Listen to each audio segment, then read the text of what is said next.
నమస్తే, welcome to I news. భారత ఆర్థిక వ్యవస్థను పరుగులు పెట్టించేందుకు కేంద్ర ప్రభుత్వం సిద్ధమైంది.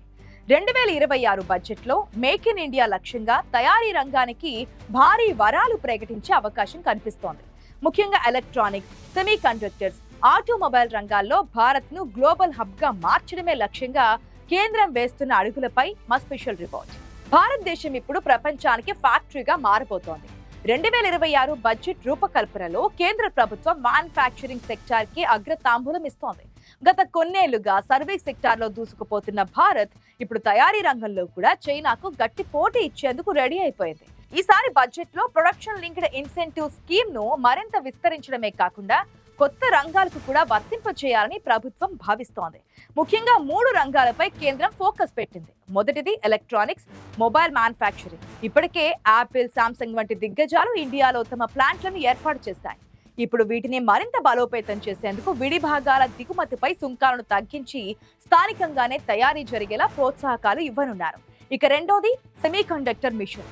చిప్ తయారీలో స్వయం సమృద్ధి సాధించేందుకు వేల కోట్ల రూపాయల కేటాయింపులు ఉండబోతున్నాయి.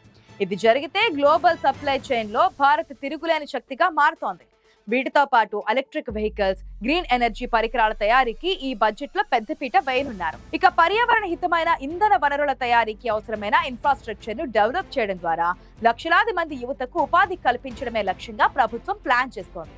ఎంఎస్ఎంఈలకు సులభంగా రుణాలు అందించడం ద్వారా చిన్న తరహా పరిశ్రమలు కూడా గ్లోబల్ స్టాండర్డ్స్ లో వస్తువులను తయారు చేసేలా ప్రోత్సహించబోతున్నారు.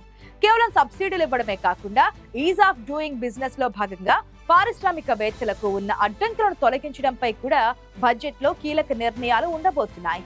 మౌలిక సదుపాయాల కల్పన కోసం గతిశక్తి వంటి ప్రాజెక్టులకు నిధుల ప్రవాహం పెరగనుంది. 2026 కల్లా భారత్ $5 ట్రిలియన్ ఆర్థిక వ్యవస్థగా ఎదగాలంటే తయారీ రంగమే కీలకమని ప్రభుత్వం బలంగా నమ్ముతోంది. అందుకే ఈసారి బడ్జెట్ పూర్తి స్థాయిలో మేడ్ ఇన్ ఇండియా నినాదంతో సాగబోతోంది.